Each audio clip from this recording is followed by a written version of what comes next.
सदाशिवसमारम्भाम् शङ्कराचार्यमध्यमाम् अस्मदाचार्यपर्यन्ताम् वन्दे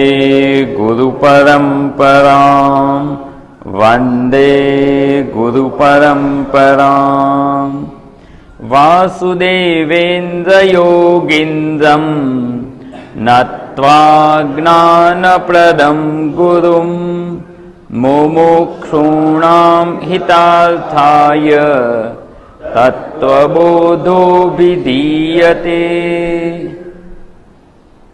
उपरमः कः स्वधर्मानुष्ठानम् एव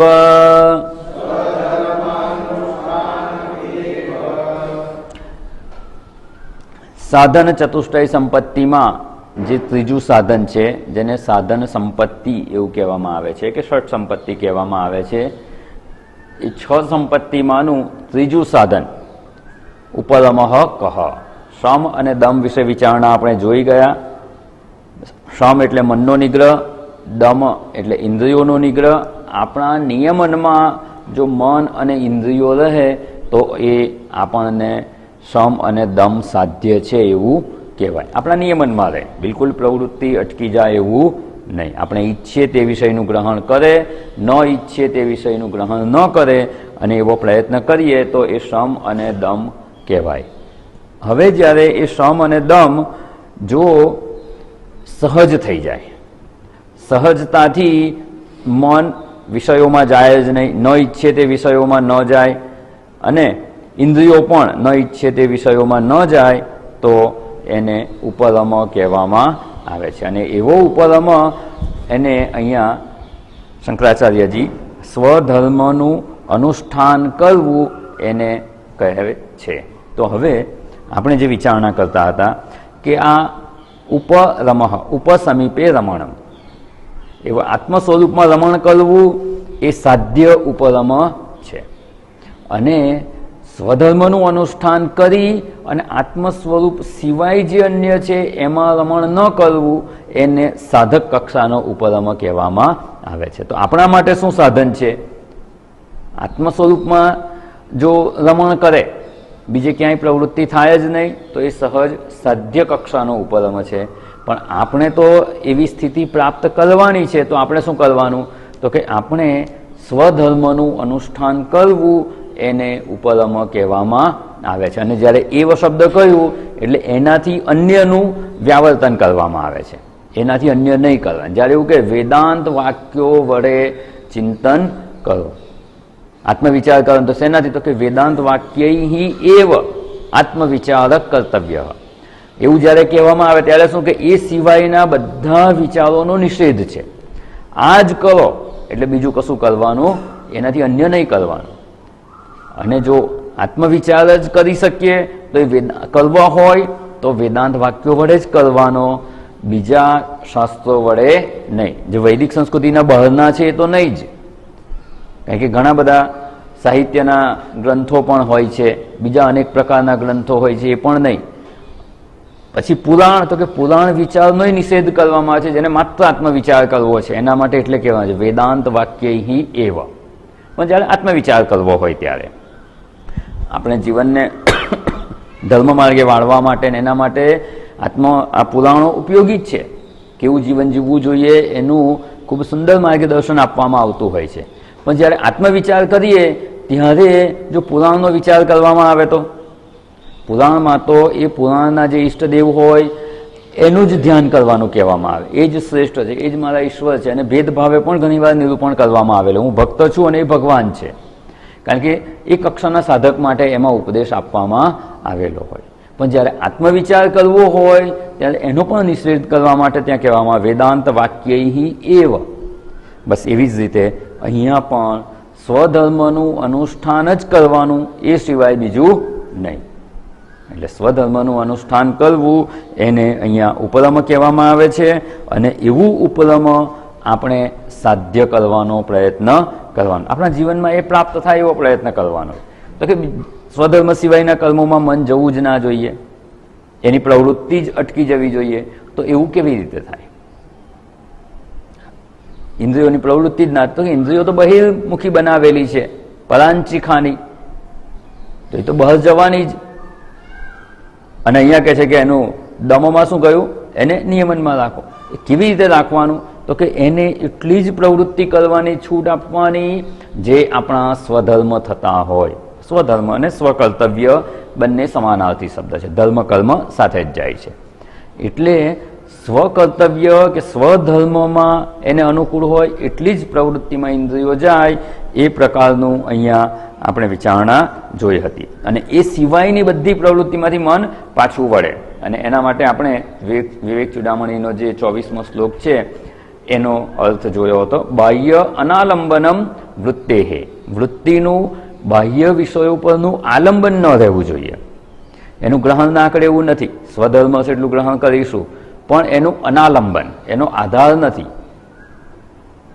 એટલે સ્વકર્તવ્ય થાય છે એટલું ચોક્કસ કરીએ, પણ જે અહીંયા અનાલંબનમ કહે એટલે એનો આધાર નથી. શેમાં આધાર નહીં લેવાનો? તો કે સુખ પ્રાપ્તિ માટે બાહ્ય વિષયોનો આધાર લેવાનો.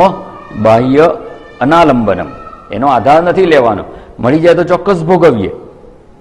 આપણને ઈચ્છિત વસ્તુ પ્રાપ્ત થઈ જાય પ્રારબ્ધગત કે કર્તવ્ય કર્મ કરવાથી, તો એની પ્રાપ્તિથી જે આનંદ થાય ચોક્કસ ભોગવીએ, પણ આપણો આનંદ કે સુખ એના ઉપર આધારિત ન હોવું જોઈએ. એનું આલંબન નથી. મળી જાય તો ચોક્કસ. પેલું કહે ને કે સ્વસ્થ માણસ હોય, ટ્રેકિંગ કરવા જાય અને એ પણ લાકડી રાખે. શેના માટે રાખે? એક વૃદ્ધ વ્યક્તિ છે એ લાકડી રાખે, અને એક સ્વસ્થ વ્યક્તિ છે, યંગ છે, એ લાકડી રાખે. બેઉ હાથમાં લાકડી રાખે છે, પણ બંનેમાં ફેર છે. વૃદ્ધ વ્યક્તિ માટે એ આલંબન છે, એના વગર એ ચાલી નહીં શકે. અને જે યુવાન છે એના માટે શોખથી રાખે, જરૂર પડે તો ઉપયોગ કરે ખરો, નાય કરે. ન હોય તો એનું કામ અટકતું નથી. એ પોતાના પગ પર સ્થિર ઊભો છે. જ્યારે વૃદ્ધ વ્યક્તિ છે એના માટે એનું આલંબન છે. એવી રીતે જે આ આત્મજ્ઞાનના સાધક છે કે મુમુક્ષુ છે, એને જો આ સાધન ચતુષ્ટય સંપત્તિ પ્રાપ્ત કરીને અધિકારી થવું છે, તો બાહ્ય વૃત્તિનું આલંબન નહીં લેવાનું. સુખી થવા માટે બહાર જે પ્રવૃત્તિ થતી હોય એ સુખબુદ્ધિપૂર્વકની ના હોવી જોઈએ. કર્તવ્ય છે તો કરવાનું, સુખબુદ્ધિપૂર્વકની ન થાય એ જ વાતનો નિર્દેશ કરવા માટે વૃત્તેહે બાહ્ય અનાલંબનમ. એ આલંબન નથી. પ્રાપ્ત થાય તો સારી વાત છે, ના થાય તો એનાથી એનું સુખ જતું રહેતું નથી. કારણ કે એને ખબર છે કે સુખ એ આત્મ સ્વરૂપમાં જ રહેલું છે. એટલે બાહ્ય વૃત્તેહે અનાલંબનમ એસા ઉત્તમા ઉપરતિહી. તો હવે જે સ્વધર્મ કયા? તો સ્વધર્મ એટલે શું? કયા કયા કર્મો કરવાના? જે અહીંયા કહે સ્વકર્મનું આચરણ કરવાનું, એ સિવાયના નહીં કરવાના. તો જે આપણે આખો દિવસ અને કાયમ કરવાના હોય તો એની વિસ્તારપૂર્વક સમજ પ્રાપ્ત કરી લેવી જોઈએ. અને કેવી સમજપૂર્વક કરવાના એ પણ આપણે સમજવાનું છે. એ જો સમજ આપણને પ્રાપ્ત થઈ જશે તો જે કર્તવ્ય કર્મો આપણે કરી રહ્યા છે એમાં જે અકર્તવ્ય હશે એને છોડી દેવાના, અને જે કર્તવ્ય કર્મો કરવાના છે એને સાચી સમજપૂર્વક આપણે કરવાના છે. તો હવે જ્યારે સ્વધર્મ કહ્યું તો સ્વધર્મમાં કયા કયા કર્મો આવે? તો આપણા શાસ્ત્રોમાં કેટલા કર્મોનું નિરૂપણ છે? તો કે 5 પ્રકારના કર્મોનું નિરૂપણ કરવામાં આવેલું છે. કર્મોનું 5 પ્રકારે વર્ગીકરણ છે. પહેલું નિત્ય કર્મ, નૈમિત્તિક કર્મ, કામ્ય કર્મ અને નિષિદ્ધ કર્મ. હવે આમાં જે તમારા ડિસ્પ્લે પર બ્લુ રંગમાં દેખાય છે ને, એ આપણે કરવાના, એ સ્વધર્મ કે સ્વકર્તવ્ય છે. અને જે લાલ છે તે આપણે સિગ્નલ પર જતા હોય તો વાહન ચલાવતા હોય, સિગ્નલ આવે ને ત્યાં લાલ લાઇટ હોય તો અટકી જવાનું. એટલે અહીંયા પણ આ લાલ રંગથી લખેલા છે તે નથી કરવાના, અને જે બ્લુ રંગમાં છે એ કરવાના. તો અહીંયા જે નિત્ય કર્મો કરવાના છે એ નિત્ય કર્મોમાં કયા કયા આવે એની થોડીક આપણે વિચારણા જોઈ હતી. નિત્ય કર્મો અર્થાત કે રોજ કરવાના. સર્વૈહિ સર્વદા અનુષ્ઠેયાની ઇતિ નિત્ય કર્માણી, રોજ કરવાના. એમાં આપણે વ્યવહારિક કર્મો જોયા હતા, સ્નાનાદિ વગેરે. લૌકિક કર્મો હોય, આપણી વ્યવહારિક ઉપાધિ અનુસાર હોય, અને છેલ્લે શાસ્ત્રો દ્વારા પણ આપણને કર્તવ્ય કર્મોનું વિધાન કરવામાં આવેલું છે. આ બધા જ નિત્ય કર્મો રોજ થવા જોઈએ, એ કરવાના જ. નહીં કરીએ તો શું થશે? તો કે અકરણે પ્રત્યવાય. અને પ્રત્યવાયમાં શું છે? તો કે 5 પ્રકારના પાપ આપણાથી થઈ જ રહ્યા છે. આપણે કરીએ છીએ એવું નહીં, થઈ જ રહ્યા છે, એનાથી આપણે મુક્ત રહી શકીએ એમ નથી. અને જો રોજ 5 પ્રકારના પાપ થતા હોય અને એને જો નલિફાઈ કરવામાં ન આવે, એને નિવૃત્ત કરવામાં ન આવે, તો એ ઢગલો કેટલો મોટો થઈ જાય. રોજે રોજના ગણ અત્યાર સુધીના કેટલા વર્ષો થઈ ગયા આપણી જીવનના, અને એક વર્ષના 365 દિવસ કરીને ગણો તો કેટલા થાય એ નહીં. પૂર્વેના જન્મોમાં પણ કેટલાય દિવસો એવા ગયા હશે કે જ્યારે આપણે નિત્યકર્મ નહીં કરી શક્યા હોઈએ, તો એ પણ હજુ ભેગા થયેલા જ છે. તો કમસે કમ હવે નવા તો ભેગા ના થાય. એટલે 5 પ્રકારના જે પાપ છે, કંડનમ, પેષણમ, ચુલ્લી, ઉદકુંભ અને માર્જની, આની સમજ આપણે પ્રાપ્ત કરી ગયા છીએ. આ 5 પ્રકારના પાપ આપણાથી થઈ રહ્યા છે અથવા આપણા માટે કોઈક બીજું કરી રહ્યું છે, એટલે એનું પાપ તો આપણને લાગે જ છે. એનાથી મુક્ત થવા માટે 5 પ્રકારના યજ્ઞોની વાત શાસ્ત્રમાં જણાવવામાં આવી છે. 5 પ્રકારના યજ્ઞો થવા જોઈએ, દરેક ગૃહસ્થ માટે કમ્પલસરી છે, મસ્ટ ડુ. આનામાં એટલું સમજી લેવાનું. તેમાં બ્રહ્મયજ્ઞ અને દેવયજ્ઞ, આ બેની વિસ્તૃત સમજ આપણે પ્રાપ્ત કરી છે. બ્રહ્મયજ્ઞ, બ્રહ્મ અર્થાત કે પરબ્રહ્મ, તો પરબ્રહ્મનું ના સ્વરૂપનું ચિંતન રોજ થવું જોઈએ. એટલે બ્રહ્મચિંતન કે આત્મચિંતન રોજ થવું જોઈએ, જેવું પણ આવડતું હોય એવું. જો ગયા વર્ગમાં અધ્યયન કરી ગયા અને અઠવાડિયું જો પ્રયત્ન કર્યો હશે તો એ આપણા પંચયજ્ઞ થયા હશે.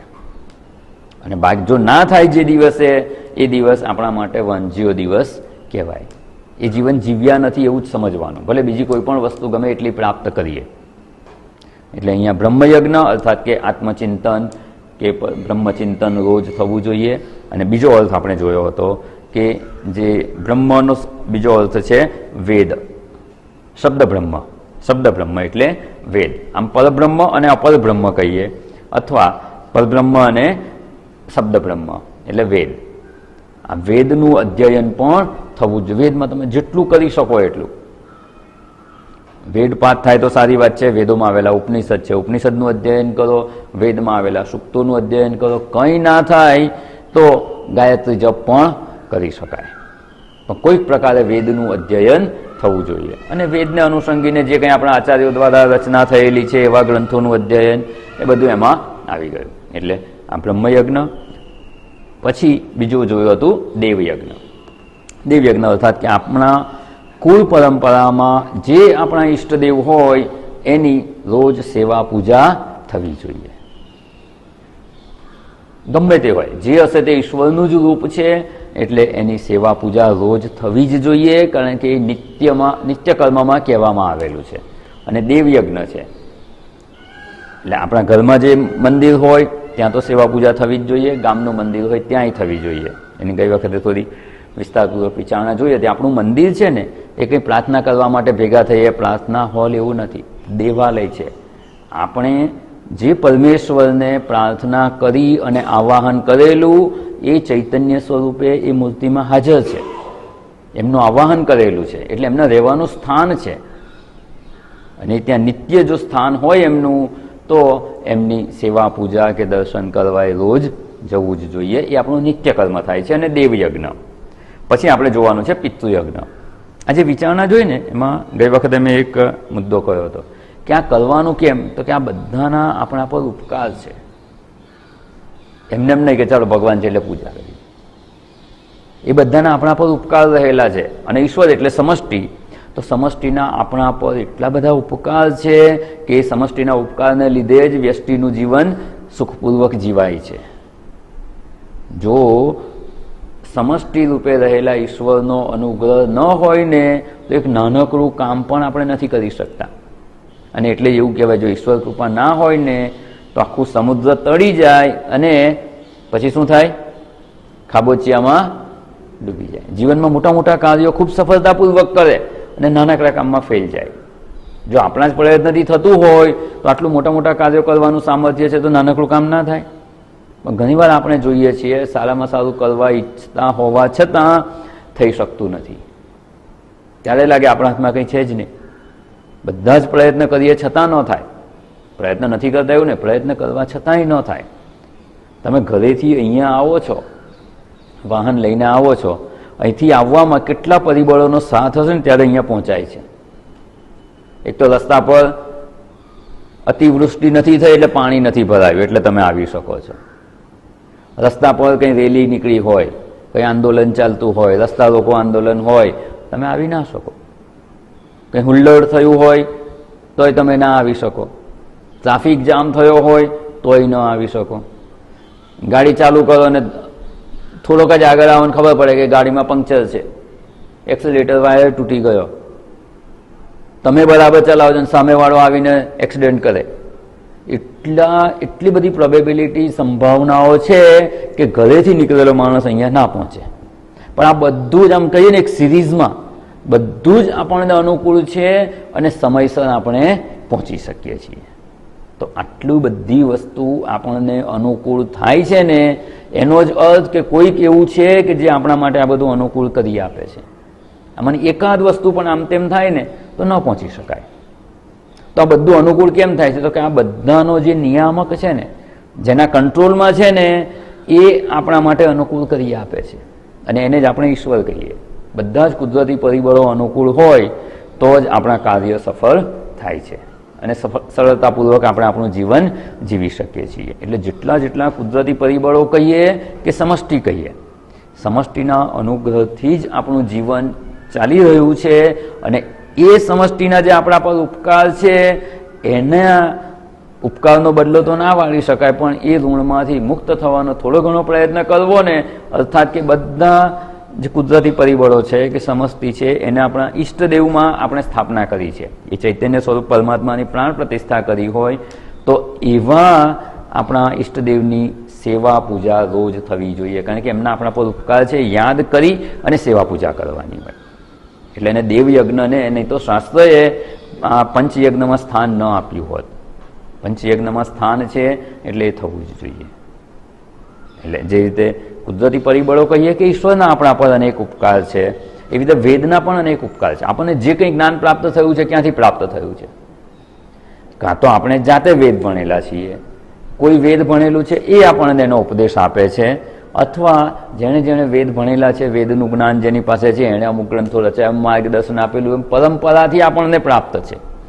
સીધું સમજ ના કરતા આપણા વડીલો પાસેથી આપણને ખબર હોય કે કેવું જીવન જીવવું જોઈએ, જીવનનું લક્ષ્ય શું છે, શું કરાય શું ના કરાય, આ બધું જ્ઞાન આપણને કોણે આપેલું છે? એક મનુષ્ય તરીકે સંસ્કારી જીવન જીવવા માટેનું જે માર્ગદર્શન જોઈએ ને એ શાસ્ત્રોએ જ આપણને આપેલું છે. એટલે જીવન જીવવાનું માર્ગદર્શન પ્રદાન કરનારા હોવાથી વેદનું પણ આપણા પર ઋણ છે. આપણે એમના ઋણી છીએ અને ઋણને અભિવ્યક્ત કરવા માટે વેદનું સંવર્ધન થવું જોઈએ, વેદ સચવાવા જોઈએ, એ જ્ઞાનનું આગળ હસ્તાંતરણ થવું જોઈએ અને એક પ્રક્રિયામાં આપણે વેદનું અધ્યયન કરવું જોઈએ અને બ્રહ્મ સ્વરૂપની પ્રાપ્તિ કરીએ, બ્રહ્મચિંતન કરીએ કે આત્મચિંતન કરીએ તો એ પણ આપણા માટે કર્તવ્ય છે. એટલે અહીંયા જે દેવયજ્ઞ અને બ્રહ્મયજ્ઞ, બ્રહ્મયજ્ઞ અને દેવયજ્ઞ એની આપણે વિચારણા જોઈ ગયા. હવે જે જોવાનું છે પિતૃયજ્ઞ. આ પાંચ યજ્ઞ છે ને જે નિમિત્તે કરીએ છીએ ને એ બધાના આપણા પર ઉપકાર છે ને રોજ યાદ કરવાના. એ યાદ કરીશું ને તો ચોક્કસ આપણાથી આ નિત્યકર્મોનું અનુષ્ઠાન થશે જ. અને કરવાના છે, કેમ કરવાના છે એની વિચારણા આપણે જોઈશું. પહેલાં 5 યજ્ઞોની કર્મોની વિચારણા જોઈ લઈએ, પછી આ શા માટે સાધન સંપત્તિ તરીકે કહેવામાં આવે છે. સ્વધર્મનું અનુષ્ઠાન એ અધિકારિત્વની પ્રાપ્તિમાં ખૂબ ઉપયોગી છે. એ હશે ને તો જ આ માર્ગે આગળ વધી શકાશે. એ પણ આપણે વિચારણા જોવાની છે. તો હવે પિતૃયજ્ઞ. પિતૃ એટલે કોણ? આપણા કરતા જે વડીલો છે તે પિતૃ કહેવાય. પિતૃમાં ખાલી પિતા જ આવે એવું નહીં, દાદા હોય તો કોણ કહેવાય? એ પણ પિતૃમાં જ ગણાય. આપણે એન્સેસ્ટર જે કોઈ છે, પૂર્વજો જે થઈ ગયા, જે વડીલો છે એ બધા આપણા પિતૃઓ કહેવાય. અને એ પિતૃયજ્ઞમાં વડીલોની સેવા રોજ થવી જોઈએ. કોઈ એવું કહે કે અમારા ઘરમાં તો કોઈ વડીલ છે જ નહીં. જો વડીલ હયાત હોય તો એમની સેવા થવી જોઈએ, હયાત ન હોય તો શ્રાદ્ધ વગેરે નિમિત્તે પણ થવું જોઈએ, એ વગેરે કર્મો પણ થવા જોઈએ. અને જો ઘરમાં કોઈ ના હોય વડીલ, તો આજુબાજુ નજીકના સગામાં ક્યાંય કોઈ પણ વડીલ હોય ને, આપણા કરતાં મોટી ઉંમરના હોય આપણા કરતાં વડીલ છે એની કોઈક પ્રકારે સેવા થવી જોઈએ. અહીંયા ખાસ અહીંયા પિતૃયજ્ઞ કહ્યું છે એટલે આપણા કરતાં વડીલ જે હોય તે, તો એ શા માટે કરવાની? તો કે એમના પણ આપણા પણ અનેક ઉપકારો છે. જો થોડું આપણે છે ને નિષ્ઠાપૂર્વક વિચારણા નથી કરતા ને ત્યાં સુધી એનું મહત્વ સમજાતું નથી, અને એટલે જ એમનું અપમાન થઈ જાય, એમના પ્રત્યે ગમે તે બોલાઈ જાય, એમની સેવામાંથી ચ્યુતિ થઈ જાય. એનું કારણ એ જ છે, કારણ કે એમના કેટલા ઉપકાર છે ને એને આપણે વિચાર જ નથી કર્યો. વિચાર કરીએ ને તો ચોક્કસ સેવા કર્યા વિના રહી જ ના શકે કોઈ. આપણે વ્યવહારમાં સામાન્ય કામમાં કોઈ આપણી કંઈક મદદ કરે, નાનકડી મદદ કરે તો આપણે શું કહીએ? થેન્ક યુ કહીએ ને. જો નાનકડી મદદ કરી હોય તોય આપણા એનો આભાર માનતા હોઈએ છીએ, તો આપણા વડીલોની આપણા પર કેટલો ઉપકાર છે, એમણે આપણા માટે કેટલું કર્યું છે. આપણું બાળપણ તો આપણને યાદ નથી, પણ બીજા જે બાળકો આજુબાજુ ક્યાંક હશે, આપણા ઘરમાં હશે, એને તો જોઈ શકીએ ને. નાનું બાળક જન્મે ત્યારથી સમજદાર થાય ત્યાં સુધી વડીલો એને ખાતા શીખવે, ચાલતા શીખવવાનું, બધી જ વસ્તુ શીખવવાનું. જે વસ્તુ ના સમજાય ને, ઘણીવાર એવું એક દ્રષ્ટાંત મેં સાંભળેલું કે એક પુત્ર હતો ને, અને એના પિતા વૃદ્ધ થઈ ગયા, અને પેઢી હતી, પેઢી પર બેસતા હતા. હવે વૃદ્ધ થઈ ગયા, બરાબર દેખાય નહીં, કંઈ હોય તો પૂછે, એક વાર બે વાર પૂછે એટલે છોકરો ગુસ્સે થાય. એક વાર તો કીધું, સમજાતું નથી, આ સામે તો દેખાય છે, બરાબર દેખાતું નથી. જ્યારે એવું કહ્યું ને એટલે પિતાએ એમની ખાતા હોય જૂના ચોપડા હશે ને કહ્યા. જ્યારે બાળક, એ પુત્ર નાનો હતો, 2-2.5 વર્ષનો, ઘણા લોકોને શું નોટ લખવાની ટેવ હોય, આજે પણ ઘણાને એવી ટેવ હોય છે, કંઈ પણ રોજનું જે કંઈ હોય ને લખી રાખે. એટલે એણે, એ છોકરો એનો નાનો 2 વર્ષનો હતો ને ત્યારનો એક પ્રસંગ એમાં લખેલો, અને એમાં લખેલું કે છોકરાએ 10 વાર પૂછ્યું કે આ શું છે? તેના પિતાએ શું જવાબ આપ્યો કે આ કાગડો છે. આ શું છે? તો કે કાગડો છે. અને 10 વાર પૂછેલું અને 11મી વાર પૂછે તોય જવાબ આપે છે. એ પ્રસંગ એને લખેલો. એ છોકરાને બોલાવીને પૂછે કે હું તો તને 2 જ વાર પૂછું છું, તું નાનો હતો ને ત્યારે 10-10 વાર પૂછતો હતો ને તોય હું તને પ્રેમથી એનો ઉત્તર આપતો હતો. આપણને આપણું બાળપણ યાદ નથી, પણ અન્ય બાળકોને તો જોઈએ છે ને. બાળકનો ઉછેર કરવામાં મા બાપ અને ઘરના વડીલો કેટલો સમય આપે છે. સમય આપવો પડે ને. છોકરાને ચાલતા શીખવે, આંગળી પકડીને શીખવાડવું હોય, કેટલી વાર પડે ને કેટલી વાર ઊભો કરે ને આંગળી પકડીને ચાલતા શીખવાડે, બોલતા શીખવાડે, કમળનો કો લખતા ભણતા શીખવાડે. આ બધામાં સમય નથી આપેલો? સમય શક્તિ બધું જ આપેલું છે. અને ધારો કે ન આપ્યું હોત, પોતાનો સમય ન આપ્યો હોત, જન્મ પછી એમને એમ છૂટા મૂકી દીધા હોત, તો અત્યારે આ સ્થિતિમાં હોત ખરા આપણે? એક નાનકડી બીમારી થઈ હોય નાના બાળકને, અને જો યોગ્ય સારવાર ના થાય તો શું થાય? એ સર્વાઈવ ના કરી શકે. જેટલું આપણે સર્વાઈવ કરી શકીએ એવું નાનું બાળક સર્વાઈવ ના કરી શકે. તો નાનપણથી લઈ અત્યારે એ દરેક મુદ્દાની વિચારણા કરવાનો પ્રસંગ નથી, પણ ખાલી વિચાર કરવાનો કે કેટલું કેટલું કરેલું હશે. જસ્ટ આમ કે મેન્ટલ એક્સરસાઇઝ કરવાની. બાળક જન્મે ત્યાંથી માતા પિતા, ઘરના મોટા ભાઈ બહેન, વડીલો જે પણ છે બધાએ આપણા માટે કેટલું કરેલું હશે, એક ઇમેજિન તો કરી જુઓ.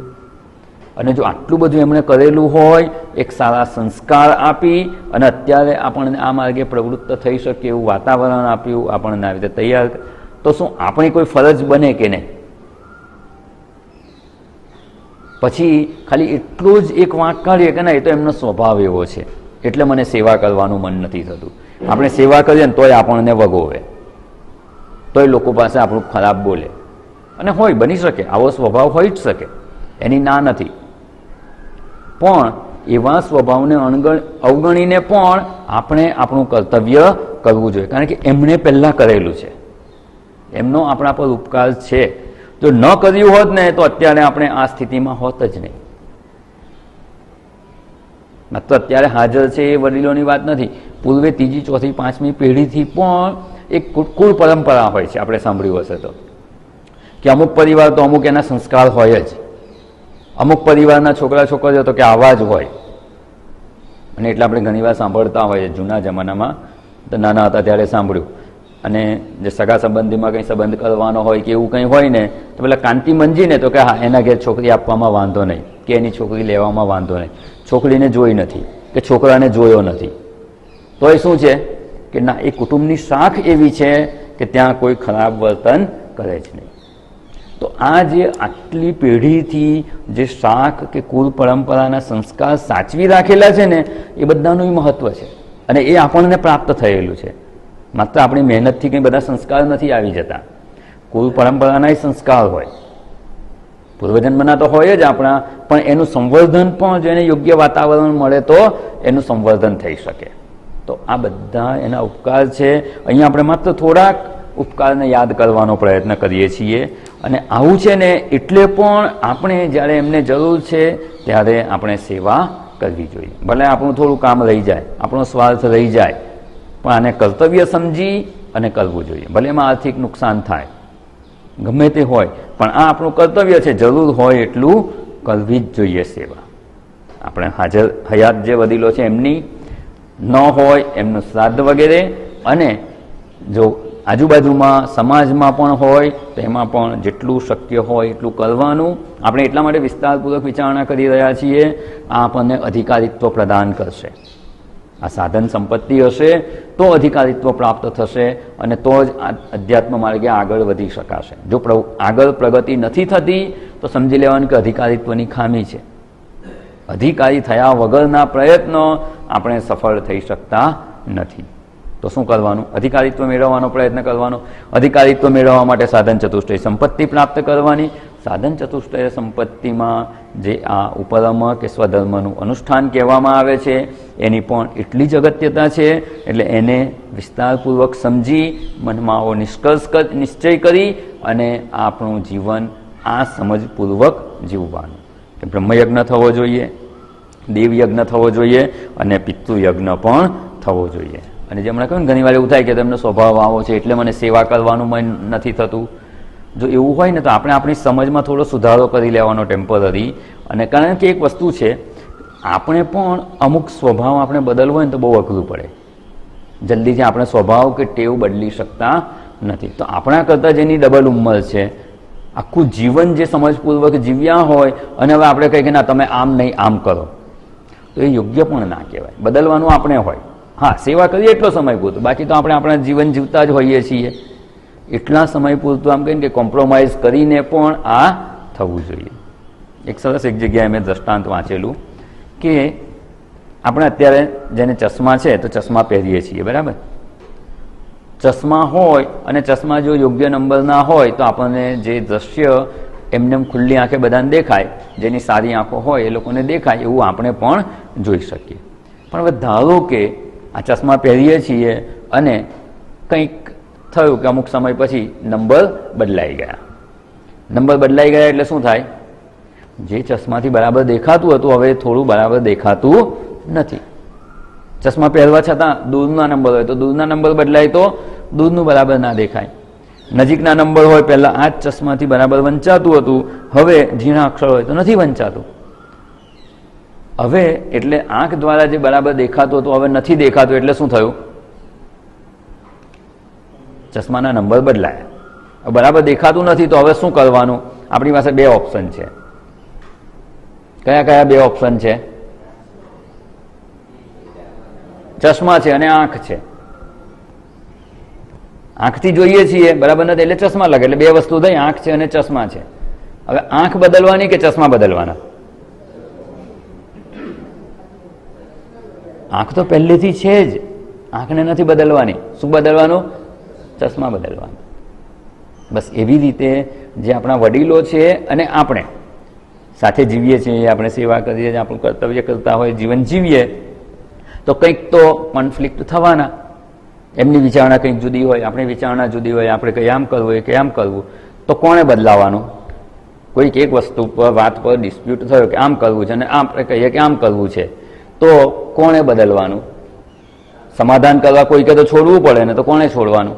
આંખ બદલવાની કે ચશ્મા બદલવાના? ચશ્મા બદલવાના. ભલે થોડું નુકસાન થાય, સાચું ખોટું હોય, ઇટ્સ ઇમટીરિયલ. એ આપણું કર્તવ્ય બને છે એમને સંતોષ આપવો, એમની સેવા. સેવા કરીએ એટલે જ્યાં પગ દુખતો હોય, પગ દબાવવાના હોય, તો જ્યાં ધારો કે ત્યાં ગુમડું થયું હોય તો ત્યાં દબાવાય ના. એમને સુખ થાય એ પ્રમાણે જે કરીએ એ સેવા કહેવાય. ના મારે તો સેવા છે, પગ દબાવવાનો, રોજ દબાવું છું એટલે દબાવું, ભલે એ દિવસે ત્યાં સોજો આવી ગયો હોય એટલે ત્યાં ના દબાવાય, ત્યાં વધારે દુખે, એને સેવા ના કહેવાય. ભલે પગ દબાવે છે પણ સેવા ના કહેવાય. એમને સંતોષ થાય, સુખ થાય એવી પ્રવૃત્તિ કરીએ તો સેવા થઈ કહેવાય. તો અહીંયા પણ જો એમને સંતોષ કે સુખ ન આપી શકાય ને તો એ આપણી સેવા ગણાતી નથી. થઈ થઈને કેટલું નુકસાન થશે, પ્રારબ્ધમાં છે પાછું આવીને મળશે. પણ જો આ દ્રષ્ટિકોણ કેળવી અને આપણે પિતૃયજ્ઞ કરીશું, આપણો પિતૃયજ્ઞ છે, નહીં કે એમને ખુશ કરીએ છીએ, એમની ખુશી કે એમના સંતોષથી આપણો પિતૃયજ્ઞ થાય છે એટલે આપણે કરીએ છીએ. અને એવો પિતૃયજ્ઞ કરી શકીશું તો એ આપણા જે 5 પ્રકારના જે યજ્ઞ કહેવાયા છે, જે નિત્યકર્મમાં આવે છે એ થશે. અને એ થશે તો એ આપણું સ્વધર્મનું અનુષ્ઠાન થયું કહેવાશે. અને એ સ્વધર્મના અનુષ્ઠાનથી આત્મજ્ઞાનની પ્રાપ્તિ માટેનો અધિકાર પ્રાપ્ત થશે. એટલે આપણો મૂળ આમ કહીએ ને કે આમ વ્યવહારિક સ્વાર્થ નથી પણ પારમાર્થિક સ્વાર્થ છે. અને પારમાર્થિક સ્વાર્થ જે પ્રમાણે સિદ્ધ થાય ને એ બધું જ કરવાનું, ભલે એના માટે લૌકિક કે વ્યવહારિક સ્વાર્થ છોડવો પડે. એટલે અહીંયા આ પિતૃયજ્ઞ એ પણ ખૂબ અગત્યનો છે. એટલે બ્રહ્મયજ્ઞ, દેવયજ્ઞ અને પિતૃયજ્ઞ. અને જો આવી રીતે કરી શકીશું તો આપણે પિતૃયજ્ઞ દ્વારા આપણા મનને અધિકારી બનાવી શકીશું. આમ કહે ને કે કોઈ વસ્તુ આપણે લોન પર લીધી હોય, મકાન બનાવવા લે કે ફેક્ટરી નાખવી હોય કે ક્યાંક કોઈકની પાસેથી કંઈ પૂછીને લીધું કે લોન લીધી, તો એ લોન પાછી આપવી પડે કે નહીં, કે ચાલે? આ બેંકરપ્ટ થાય છે તે કેવા હોય છે, લોન લઈને પરદેશ જતા રહે. સમાજમાં એનું સ્થાન નથી હોતું. સજ્જન માણસ કોને કહેવાય? જો કોઈનું કંઈ પણ લીધું હોય ને તો થોડું ઉમેરીને પાછું આપે, બરાબર ને? પાછું તો આપવાનું જ પણ કંઈક ઉમેરીને આપવાનું. વ્યવહારમાં કોઈક પ્રસંગ હોય ને કોઈ કંઈક જો વ્યવહાર કરી જાય પછી એને ત્યાં પ્રસંગ હોય તો આપણે શું કરવાનું હોય? થોડુંક ઉમેરીને આપવાનું હોય. અને આ લોનની ભાષામાં કહીએ તો વ્યાજ સહિત પાછું આપવું પડે. બસ અહીંયા પણ વડીલોના આપણા પર જે ઉપકાર છે ને એ બધાનું આમ તો એ પાછું વાળી શકાય એમ જ નથી, છતાં પણ આપણે એ જે લોન લીધી છે ને, આપણું જીવન વ્યવસ્થિત જીવાય, જન્મ્યા ત્યારથી લઈને આટલા થાય એમાં જે લોન લીધી છે ને એ લોન રીપે કરવાનો સમય છે. અને વ્યાજ સહિત થવી જોઈએ, તો જ આપણે એ ઋણમાંથી મુક્ત થઈ શકીએ. એટલે અહીંયા જે આપણા વડીલોના આપણા પર ઉપકાર છે, સમાજના માત્ર આપણા ઘરના નહીં, આજુબાજુ પડોશી પણ અત્યારે જો સોસાયટીમાં રહેતા હોય, બાજુવાળાના નાના છોકરાઓ રમતા રમતા આપણે ત્યાં આવી જાય તો એને આપણે નથી શીખવતા? કેટલું શીખવતા હોઈએ છીએ. એટલે નાનપણમાં કેટલાય લોકો પાસેથી આપણે શીખ્યા છીએ, કેટલાય લોકોએ આપણને મદદ કરી છે. એટલે એ બધાને આપણે જો રીપે ના કરીએ ને તો આપણે એના ઋણમાંથી ઋણી જ રહીએ અને અધ્યાત્મ માર્ગે પ્રગતિ ના થઈ શકે. એટલે આપણે આ પિતૃયજ્ઞ કરવાનો. એટલે પિતૃયજ્ઞની અનિવાર્યતા સમજી કેમ કરવાનો એ સમજપૂર્વક કરીએ ને તો પછી મનમાં અફસોસ ના થાય. ભલે શરૂઆતમાં થોડુંક સહન કરવું પડે પણ આપણને ખબર છે કે આપણો લાભ બહુ મોટો મળવાનો છે. એ દ્રષ્ટિ સમક્ષ હશે ને તો આ ચોક્કસ થશે. એટલે આ પિતૃયજ્ઞ. ત્યાર પછી આવે છે નૃયજ્ઞ. નૃયજ્ઞ, નૃ એટલે મનુષ્ય, મનુષ્ય યજ્ઞ. મનુષ્ય યજ્ઞ એટલે શું? મનુષ્ય માત્રની સેવા થવી જોઈએ. પિતૃયજ્ઞમાં શું જોયું? આપણા કરતાં વડીલો છે, ઉંમરમાં મોટા છે. મનુષ્ય યજ્ઞમાં શું છે? આપણે સમાન હોય કે અથવા આપણા કરતાં નાના હોય, અન્ય સર્વ મનુષ્યો. મનુષ્ય માત્રની સેવા કરવી એને નૃયજ્ઞ કહેવામાં આવે છે. હવે એ કેમ કરવાનું? તો કે મનુષ્યો પણ અનેક મનુષ્યોના આપણા પર ઉપકાર છે. પેલા વડીલોના તો જોયા આપણે, પણ એ સિવાય પણ આપણે જીવનમાં જે કંઈ વસ્તુનો ઉપયોગ કરીએ છીએ, આપણું જીવન જેનાથી સરળતાપૂર્વક ચાલી રહ્યું છે એમાં શું આપણા એકલાની મહેનત છે? આપણા એકલાની મહેનતથી આપણે સુખપૂર્વક જીવન જીવી શકીએ નહીં. કોઈ રણ પ્રદેશમાં કે એવી કોઈક જગ્યાએ આપણને એકલાને મૂકી દે કે જ્યાં સેંકડો કિલોમીટર સુધી કોઈ હોય જ નહીં, તો આપણું જીવન કેવું થઈ જાય? સર્વાઈવ જ ના થઈ શકીએ. ખાવા પીવાનું ત્યાં કેવી રીતે તમે તરત ઉગાડીને ખાવ એવું બને? ના બને. એક નાનકડી વસ્તુ પણ આપણે જેનો ઉપયોગ કરીએ છીએ ને, આ પેન છે, આ પેનથી આપણે સરળતાથી લખી શકીએ છીએ. આ પેન આપણા સુધી પહોંચે કેટલા લોકોની મહેનત હશે? ઘણા બધા લોકોની મહેનત છે, અને એ બધાએ આપણા પર ઉપકાર કરેલો છે, એટલે આપણને આ વસ્તુ ઉપલબ્ધ થઈ છે, અને આપણે સરળતાથી એને આપણે જીવનમાં વાપરીએ છીએ અને આપણું કામ સરળ કરી નાખીએ છીએ. તો આ જે અન્ય લોકોનો આપણા પર ઉપકાર છે, હવે આમાં કેટલા લોકોની મહેનત છે આપણે જાણીએ છીએ. એ લોકોને જો ખબર પડે કે આને બનાવ્યું કે આને આમ કર્યું છે, વ્યવહારમાં તો આપણને અમુક ખબર પડે છે કે આપણે કોઈ વસ્તુ જોઈતી હોય અને કોઈ આપણને લાવી આપે, મદદ કરે, પાણીનો ગ્લાસ લાવે તો આપણે થેન્ક યુ કહીએ. સીધા સામે વ્યક્તિ હાજર છે, એણે મદદ કરી એ ખબર છે. હવે આમાં તો મદદ કરી કોણે એ જ ખબર નથી, તો એના ઉપકારને કેવી રીતે આપણે વાળી શકીએ? એને તો આપણે ઓળખતા જ નથી. જો એણે આપણને ઓળખ્યા વગર આપણા માટે આ મહેનત કરી છે અને આ વસ્તુ આપણને ઉપલબ્ધ થઈ છે, તો આપણી ફરજ શું બને? આપણે પણ કોઈક એવા અજાણ્યા જેને આપણે ઓળખતા નથી, ઓળખીતા અને જાણીતા માટે તો બધા કરી છૂટે, અજાણ્યા વ્યક્તિને પણ જો જરૂર હોય તો એને મદદ કરવી. કારણ કે કોઈકે આપણા માટે કરી છે, એના પછી આપણે શીખવાનું કે આપણે પણ કોઈકને મદદ કરવી જોઈએ. અને માત્ર આ વસ્તુ પેન નહીં, પ્રત્યેક વસ્તુમાં. નાનું બાળક સ્કૂલમાં એડમિશન લે, સ્કૂલમાં ભણવા જાય, સ્કૂલમાં ભણે છે, એ સ્કૂલ ઉપલબ્ધ છે. કોઈકે મકાન બનાવ્યું, કોઈકે સ્કૂલની સ્થાપના કરી, કોઈક એની મેનેજમેન્ટ કમિટી હશે, શિક્ષકો હશે, સ્ટાફ હશે, આ બધી વ્યવસ્થા કોઈકે કરી ત્યારે ભણી શકે છે ને. શું મહિને વર્ષે દાડે 2-5 હજાર 10 હજાર ફી ભરી દઈએ, શું એમાંથી આ બધું બની શકે?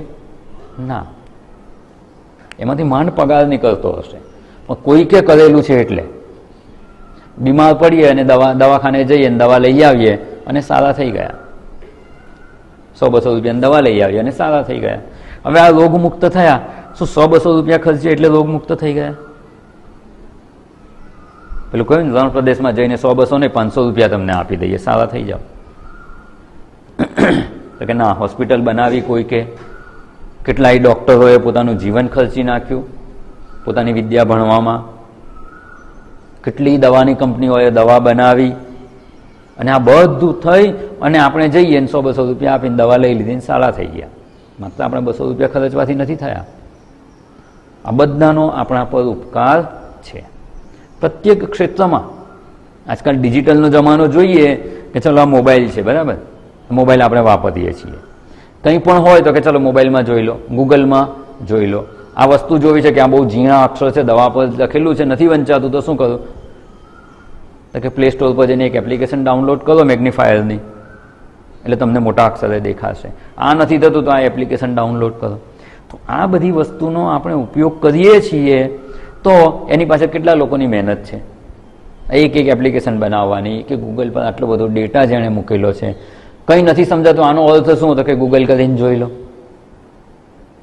તો શું કોઈ એક વ્યક્તિની મહેનતથી આ બધું થયું છે?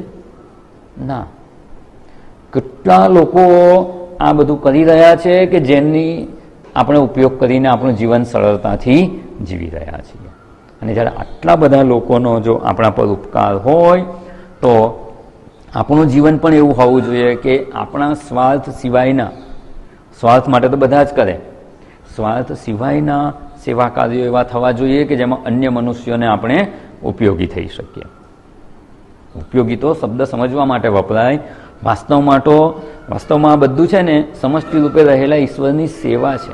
એક સેવા ભાવ આવવો જોઈએ. આપણે ઉપકાર કરીએ છીએ એ ભાવ નથી, મદદ કરીએ છીએ એવો ભાવ પણ ના હોવો જોઈએ. સમષ્ટિ રૂપે રહેલા ઈશ્વરની સેવા કરવાનું ઈશ્વર આપણને અવસર પણ આપે છે અને સામર્થ્ય પણ આપેલું છે. જો સામર્થ્ય આપેલું ન હોય તો પોતે જ માંડ લાકડી લઈને ચાલી શકતા હોય, કોને મદદ કરે? ઈશ્વરે આપણને સામર્થ્ય આપેલું છે, તો એ સેવા થવી જોઈએ. અને એને જ અહીંયા નૃયજ્ઞ કહેવામાં આવે છે. અને આ બધી સમજ આપણને ક્યાંથી પ્રાપ્ત થાય છે? પહેલું જે કહ્યું, બ્રહ્મયજ્ઞ, વેદનું અધ્યયન કરવાથી કેવું જીવન જીવવું જોઈએ, કેવા કર્મો કરવાના. આમ કહીએ તો વેદાધ્યયન જે છે ને, કે બ્રહ્મયજ્ઞ કયો, કે વેદનું અધ્યયન, શાસ્ત્રોનું અધ્યયન, એનાથી આપણું જીવન, મનુષ્ય તરીકે તો આપણો જન્મ થઈ જ ગયો હતો, પણ હવે આપણું જીવન કેવું થયું, તો કે મૂલ્યવાન થાય છે, એની કિંમત વધી જાય છે. વસ્તુની કિંમત ક્યારે વધે? ધારો કે માટીનો પિંડ છે, માટીનો ઢગલો પડ્યો છે, એની શું કિંમત? એને શું કરો તમે લઈ જઈને? કશું ના થાય. પણ એ જ માટીમાંથી જ્યારે ઘડો બને ત્યારે એની કિંમત વધી ગઈ. અથવા કે ઉપયોગિતા, કિંમત એટલે પૈસાની વાત નથી, પણ ઉપયોગિતા વધી ગઈ. કિંમત એ વધી જ જાય છે આમ તો, પણ એની ઉપયોગિતા વધી, એનું મૂલ્ય વધી ગયું. એવી રીતે સોનાની લગડી છે, સોનું છે ને, સોનાની લગડી છે, શું કરશો? ગળામાં લટકાવશો? ના. માત્ર સોનું હોવાથી એની ઉપયોગિતા નથી રહેતી. શું કરવું પડે?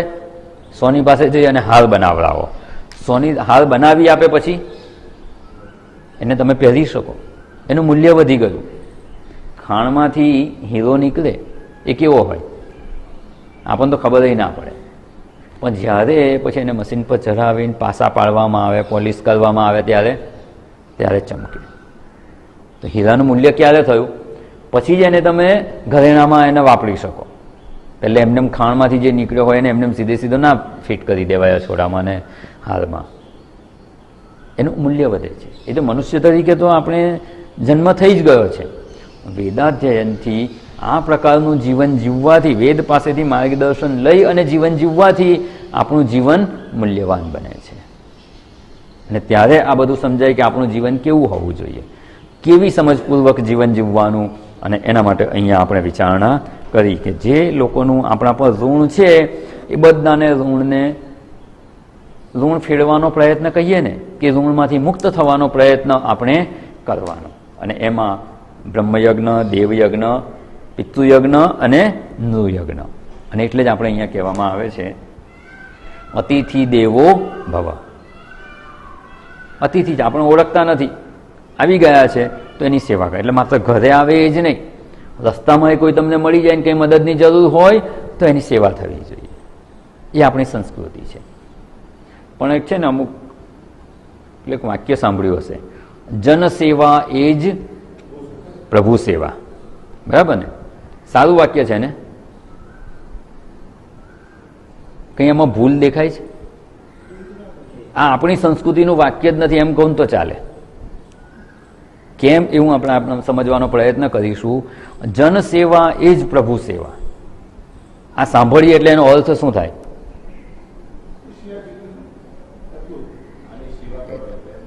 બસ આપણે મંદિરે જવાની જરૂર નહીં, અમે તો સમાજ કલ્યાણના કાર્યો કરીએ છીએ, સમાજ સેવાના કાર્યો કરીએ છીએ, એટલે અમારે કંઈ શાસ્ત્રો ભણવાની જરૂર નહીં, અમારે કંઈ ભગવાનની સેવા કરવાની જરૂર નહીં. અને એમ કરીને કેટલાય લોકોએ ભગવાનની સેવા પૂજા છોડી દીધી. જન સેવા એ જ પ્રભુ સેવા. જે જકાળ છે ને એનો વિરોધ છે. તમે જન સેવા એ જ પ્રભુ સેવા કહો એટલે થયું શું? નૃયજ્ઞ થઈ ગયો તમારો. દેવયજ્ઞનું શું? પંચમહાયજ્ઞમાં છે 5 થવા જોઈએ, નહીં તો 5 પાપ છે, લાગેલા જ છે પાછળ. જ્યારે જન સેવા એ જ પ્રભુ સેવા એવું કહેવામાં આવે ને ત્યારે ઈશ્વર સેવા છૂટી જાય છે. અને કેટલાય લોકો એટલે મંદિરોમાં જતા બંધ થઈ જાય, ઘરે સેવા ના કરે. એકદમ સાવ નવરા હોય તો કરવાનું, નહીં તો કંઈ નહીં. છોડવાનું હોય તો સૌથી પહેલાં સેવા છોડી દેવાની. નાસ્તો નહીં છોડવાનો, વહેલું જવાનું હોય તો જલ્દી નાસ્તો બનાવો, મારે જવાનું મોડું થાય છે, નાસ્તો કરી લેવાનો, સેવા કરી લેજો તમે લોકો. સેવા થવી જોઈએ, નાસ્તો છોડીએ તો ચાલે. આ એટીટ્યુડ જ્યાં સુધી નહીં આવે ને ત્યાં સુધી દેવ સેવાનું મહત્વ નહીં સમજાય, દેવયજ્ઞનું મહત્વ નહીં સમજાય. તો આ વાક્ય જો એને આપણી સંસ્કૃતિમાં કહેવું હોય તો શું કહી શકાય? જન સેવા એ જની જગ્યાએ પણ, જન સેવા એ પણ પ્રભુ સેવા છે. અને પ્રભુ સેવા તો પ્રભુ સેવા છે જ. હજુ તો આગળ ભૂત યજ્ઞ આવશે.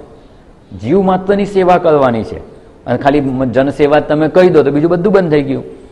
ઉપરનું જે દેવયજ્ઞ છે એ પણ ના થાય અને પાછળ ભૂત યજ્ઞ આવે છે એ પણ નહીં થાય. એટલે જન સેવા એ પણ પ્રભુ સેવા. અને એવું ને એવું બીજું એક વાક્ય છે, ઘર એ જ મંદિર, એટલે ઘરને મંદિરની જેમ સરસ રાખવાનું. વાક્ય સારું લાગે છે, આપણી સંસ્કૃતિનું નથી. ઘર એ પણ મંદિર, ઘર એ જ મંદિર, તો ભાઈ મંદિરે જવાની જરૂર ખરી? એટલે લોકો જતા ઓછા થઈ ગયા. ઘર એ પણ મંદિર, ઘરને તો મંદિરની જેમ રાખો જ. મંદિરમાં રહેતા હોઈએ એટલી જ શુદ્ધતા અને પવિત્રતાથી ઘરમાં રહેવાનું. પણ જે ઈષ્ટદેવનું આપણું સ્થાન હોય, જે મંદિર હોય, એ મંદિરનું એનું પોતાનું મહત્વ છે, એટલે ત્યાંય જવું છે. એટલે દેવયજ્ઞ છે એમાં આ આપણી સંસ્કૃતિની આ વિચારણા છે ને, એમાંથી આ વાક્યો સારા ભલે લાગે પણ સાચા નથી, સાચી સમજપૂર્વકના નથી. એટલે જનસેવા એ પણ પ્રભુ સેવા, એવી રીતે ઘર એ પણ મંદિર, ઘર પણ મંદિર છે, પેલું મંદિર પણ છે. એટલે અહીંયા નૃયજ્ઞ વિશેની આપણે વિચારણા જોઈ, અને ત્યારબાદ છેલ્લો જે આવે છે ભૂત યજ્ઞ. ભૂત યજ્ઞ, ભૂત એટલે શું? ભૂત ક્યાં રહે? ભૂતનું ઘર પીપળે જાય ને, તો પીપળે જવાનું. અહીંયા ભૂત એટલે શું? ભૂત એક યોની છે એની વાત નથી. ભૂ ભવ, જે જન્મેલું છે, જે જન્મેલા છે ને એ બધાને ભૂત કહેવાય. આપણો જન્મ થયો છે, આપણે કોણ છીએ? ભૂત જ કહેવાય. હા, પંચ મહાભૂતમાંથી બનેલું છે એ અર્થની વાત નથી કરતો. અહીંયા જે ભૂત શબ્દ છે એ જ અર્થમાં જે જન્મેલું છે બધું ભૂત કહેવાય. કેમ? તો કે જન્મ ક્યારે થયો? ભૂતકાળમાં થયો કે ક્યારે થયો? કે ભવિષ્યમાં થયો? જન્મ થઈ ગયો, અસ્તિત્વમાં છે એનો અર્થ કે પહેલા જન્મ થયો. પહેલા એટલે શક્ય છે કે 1 સેકન્ડ પહેલા જન્મ થયો, પણ 1 સેકન્ડ પહેલા તો થયો ને, 50 વર્ષ પહેલા થયો ને, એટલે ભૂતકાળમાં જન્મ થયો. જેનો જન્મ થયો છે ને એને ભૂત કહેવામાં આવે છે. આમ તો આપણે બધા જ આવી ગયા, બધા જ જીવો, ઉર્ધ્વયોની, અધોયોની, બધા. પણ ઉર્ધ્વયોનીની આપણે વિચારણા જોઈ ગયા. દેવયજ્ઞ એટલે જેટલા જેટલા દેવો છે એ પણ આવી ગયા, આપણા ઈષ્ટદેવ છે એ પણ આવી ગયા. એની પહેલા બ્રહ્મયજ્ઞ, પરમાત્માની વાત આવી ગઈ, એ ચિંતન કરવાનું. પછી દેવયજ્ઞમાં બધા દેવો આવી ગયા. પિતૃઓ આપણા કરતાં શ્રેષ્ઠ છે, પિતૃલોક શ્રેષ્ઠ કહેવાય છે મનુષ્ય લોક કરતાં, એટલે ઉર્ધ્વલોકની આવી ગઈ વિચારણા. પછી નૃયજ્ઞ એટલે અત્યારે જે મનુષ્યો છે એની વિચારણા આવી ગઈ. તો હવે અહીંયા જ્યારે ભૂત કહ્યું એટલે આમ તો બધા જ ભૂત કહેવાય, પણ અહીંયા ભૂત યજ્ઞ એટલે મનુષ્ય કરતાં નિમ્ન જેટલા પણ જીવો છે એ બધાને અહીંયા ભૂત યજ્ઞમાં સમજી લેવાનું. કારણ કે ઉપરની વિચારણા થઈ ગઈ છે, અન્યથા ભૂત યજ્ઞમાં બધા જ આવી જાય. તો અહીંયા મનુષ્ય કરતાં નિમ્ન જેટલી પણ યોનિઓ છે, જેટલા પણ જીવો છે, કીડી મકોડા, ગાય ઘોડા, બળદ, પશુ પંખી, બેક્ટેરિયાથી લઈને બધું જ, એ બધા શું કહેવાશે? ભૂત. અને એ જીવોનો પણ આપણા પર ઉપકાર છે, એને યાદ કરવાનો પ્રયત્ન કરવાનો રોજ. અત્યારે તો ટ્રેક્ટર આવી ગયા, અને તો ખેતી શેનાથી થતી હતી? બળદ ખેતીમાં ઉપયોગમાં આવે. એ ખેતી ના કરે તો મનુષ્ય એકલો હળ ખેંચી ખેંચીને કંઈ આટલી બધી ખેતી ના કરી શકે, એટલે એની ઉપયોગિતા હતી. ગાય એ તો અત્યારે પણ એની ઉપયોગિતા છે. ગાયનું દૂધ, ગૌમૂત્ર, ગોબર આ બધું જ ઉપયોગી છે, એનાય આપણા પર ઉપકાર છે. પ્રત્યેક પશુના કેટલાકની આપણને ખબર છે, કેટલાકની ખબર નથી. એટલાની ખબર છે એટલાનો તો વિચાર કરીએ, એના પરથી ખબર પડશે કે બીજા કેટલાય જીવો ડાયરેક્ટલી કે ઇનડાયરેક્ટલી, સીધે સીધા અથવા વાયા વાયા. ધારો કે એક ચકલી છે, એક ચકલી આપણે જ્યાં કંઈ ખેતી કરતા હોઈએ ત્યાં જઈ અને એનો ખોરાક શું? જીવડા ખાય, અનાજ એ ખાય, જીવડા એ ખાય, બધું ખાઈએ. તો એ જે ખેતીના પાકને નુકસાનકારક છે ને એ જીવાતને ખાય અને પાકને નુકસાન થતું હોય એમાંથી બચાવે છે. અહીં ના કરે તો શું થાય? આપણા માટે બચે જ નહીં કશું.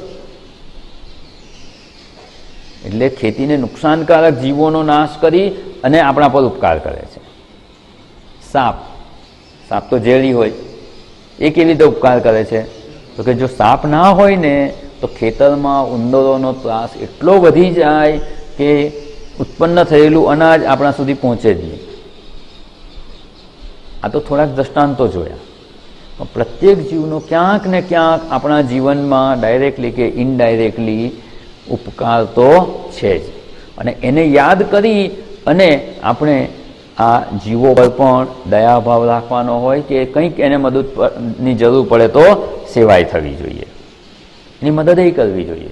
અને ઘણીવાર હોય છે કૂતરા, મને એકવાર થયું હતું આશ્રમમાં, ફેન્સિંગ પાસે પેલા સસલા પકડવા માટે શું પેલું ટ્રેપ બનાવી દે, જીઆઈનો વાયર હોય ને એનો ટ્રેપ બનાવે, એમાંથી જાય કે એનો પગ એમાં પડે ને અને જીવો ચાલવા જાય એટલે ખેંચાઈ જાય ને પગ બંધાય. એવી રીતે કૂતરાને એવું થયું હતું. બિચારા એને પગની આંટી વાગી ગઈ અને તાર તો કંઈ એના જોરથી તાર તૂટે નહીં. એટલું હેરાન થાય, રડે રડે. રાતે એમ થયું કે કેમ આટલું બધું આ કૂતરું રડે છે, ક્યાંક હશે. પછી સવારે જોયું તો એ કૂતરાને આવી રીતે ફેન્સિંગના પેલો થાંભલો હોય એની સાથે તાર બાંધેલો અને બીજો છેડો એના પગમાં બંધાયેલો. હવે એને કેવી રીતે કરવાનું? પાસે તો જવાય નહીં કે જઈને ખોલી નાખીએ એવું તો કૂતરું ના, કારણ કે આમે એ દુઃખી હતું, સીધું કરડે. વેટરનરી ડૉક્ટરને બોલાવી એને ઇન્જેક્શન અપાવી, બેભાન કરી અને પછી તાર કાઢો. હવે આ જો આ ભાવ મનમાં ના જાગે ને ત્યાં સુધી ભૂત યજ્ઞ ના થાય. કોઈને ને કોઈ જીવનો આપણા પર ઉપકાર છે, એને જરૂર છે, પોતે એમાંથી મુક્ત થઈ શકે તેમ નથી. પોતે થઈ શકે એમ હોય તો એ જોર કરીને થઈ જ જાય, નથી થઈ શકે એમ આપણી નજર સામે છે તો ચોક્કસ એ મદદરૂપ થવું જોઈએ. અને આ ભાવ આપણા મનમાં જાગે ને એટલા માટે જ અમુક એવા સત્કાર્યો કહેવામાં આવે છે. અને આપણે જોતા હશું કે જૂના વડીલો હતા, કીડિયારું પૂરવા નીકળે, લોટ લઈને નીકળે ને કીડીઓ હોય ત્યાં એને નાખે. ગાયની કૂતરાની રોટલી કાઢવામાં આવે, એને રોટલી આપવામાં આવે. તો આ એક પ્રતિકરૂપ છે. એટલે આટલું જ કરવાનું એવું નથી. ગાયને રોટલી આપે એટલે આપણો ભૂત યજ્ઞ થઈ ગયો. પછી ભલે ને કૂતરું આવી રીતે હેરાન થતું હોય, બીજો કોઈ જીવ હેરાન થતો હોય, તો એના પ્રત્યે સહેજ પણ લાગણી ના જાગે તો એ ભૂત યજ્ઞ કહેવાય નહીં. એટલે અહીંયા જેટલા જીવ જંતુઓ, પશુ પંખી છે એના પ્રત્યે મનમાં સેવાનો ભાવ કે દયાભાવ રાખવો, એને ભૂત યજ્ઞ કહેવામાં આવે છે. અને આ 5 યજ્ઞોની જે વિચારણા જોઈ, બ્રહ્મયજ્ઞ, દેવયજ્ઞ, આ યાદ રાખવા જેવું છે, કારણ કે આ રોજ કરવાના છે. બ્રહ્મયજ્ઞ, દેવયજ્ઞ, પિતૃયજ્ઞ, નૃયજ્ઞ અને ભૂતયજ્ઞ. અને આ સિક્વન્સમાં યાદ રાખો તો રહી જ જાય યાદ. સૌથી શ્રેષ્ઠ બ્રહ્મતત્વ, પછી દેવયજ્ઞ, દેવ પછી આવે પિતૃઓ, પછી મનુષ્યો અને ભૂત. આ 5 યજ્ઞો રોજ થવા જોઈએ. એ આપણા માટે નિત્ય કર્મ કહેવાયા છે. અને આ નિત્ય કર્મો કરવા એને જ અહીંયા સ્વધર્મ કહેવામાં આવે છે. એટલે આ સ્વધર્મથી આપણા મનની યોગ્યતા પ્રાપ્ત થાય છે. અને આમ આખી સમષ્ટિ આવી ગઈ. આમ તો બ્રહ્મથી લઈને દેવ, પિતૃઓ, મનુષ્યો અને ભૂતયજ્ઞ, સમષ્ટિમાં બાકી શું રહ્યું? એટલે ટૂંકમાં જો કહેવું હોય તો સમષ્ટિની સેવા થવી જોઈએ. કારણ કે સમષ્ટિના જ આપણા પર ઉપકારો એટલા બધા રહેલા છે. એટલે વ્યષ્ટિ તરીકે તો સમષ્ટિના ઉપકાર વગર આપણું જીવન અસંભવ છે. એક વાક્યમાં કહેવું હોય ને તેવું કહી શકાય. વ્યષ્ટિ તરીકે સમષ્ટિના ઉપકાર વગર, સમષ્ટિની કૃપા વગર કે સમષ્ટિના અનુગ્રહ વગર આપણું જીવન અસંભવ છે, સંભવતું જ નથી. અને એટલે આપણે સમષ્ટિની સેવા કરવાની. એ સમષ્ટિની સેવાને 5 ભાગમાં અહીંયા વહેંચી દીધી છે.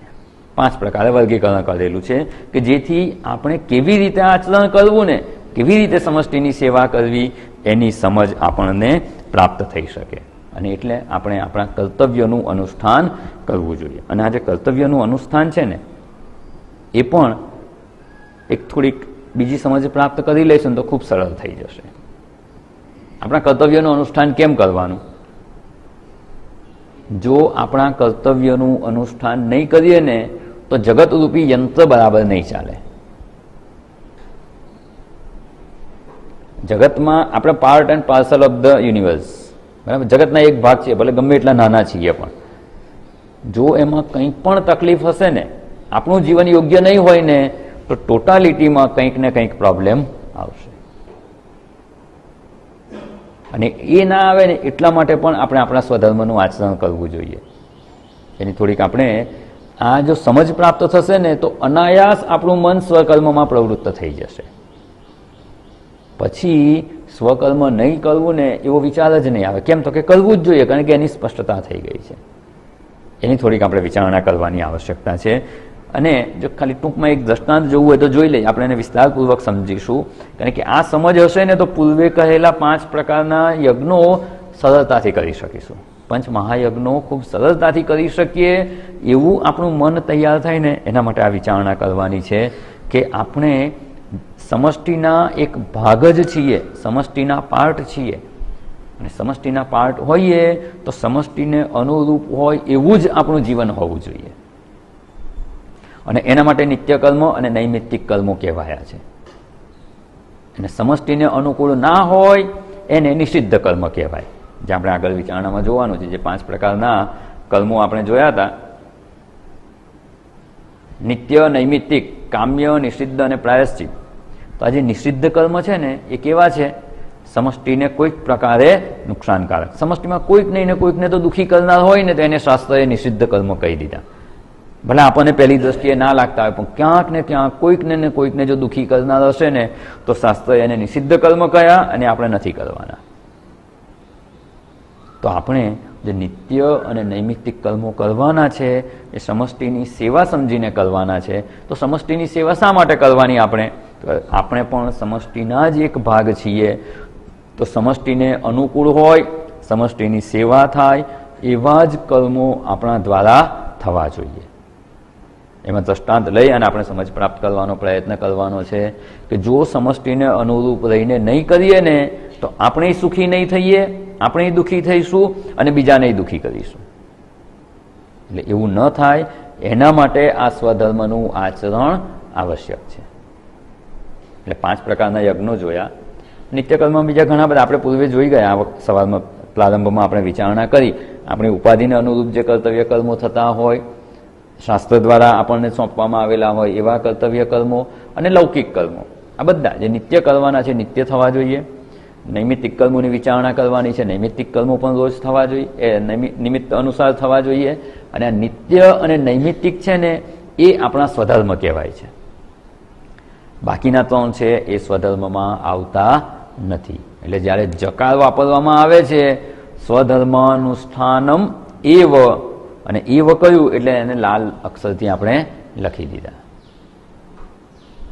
એટલે એની હવે આ નિત્ય કર્મ, નૈમિત્તિક કર્મ સાચી સમજપૂર્વક કેવી રીતે કરી શકાય અને એનું મહત્વ શું છે, થોડીક એની જે વિશેષ વિચારણા આપણે બાકી છે કે સમષ્ટિના એક ભાગ હોય અને આપણું કેવું જીવન હોવું જોઈએ. બસ એ સમજ પ્રાપ્ત કરી લઈશું તો આપણું એને અનુકૂળ થઈ જ જશે. પછી માણસની સમજ બદલાઈ જાય ને એટલે જીવન બદલાઈ જ જાય. જીવન નથી બદલાતું કારણ કે સાચી સમજ આત્મસાત નથી થઈ. એને કેવી રીતે એપ્લાય કરવું, એની એપ્લિકેશન જ્યાં સુધી ન આવે. આ સમજ છે, સમજ કંઈ નવી નથી, આ સમજેલા જ છીએ વર્ષોથી. How to apply in our life, એને રોજબરોજના જીવનમાં કેવી રીતે આપણે એપ્લાય કરી શકીએ એ જો સમજાઈ જશે ને તો સરળતાથી એનો આપણે ઉપયોગ કરી શકીશું. ઉપયોગ અર્થાત કે સમજપૂર્વક જીવન જીવી શકીશું. અને એ સમજપૂર્વક જો જીવન જીવવાનો પ્રારંભ કરી દઈશું ને એકવાર, પછી આ માર્ગે ખૂબ સરળતાથી પ્રગતિ થતી જશે.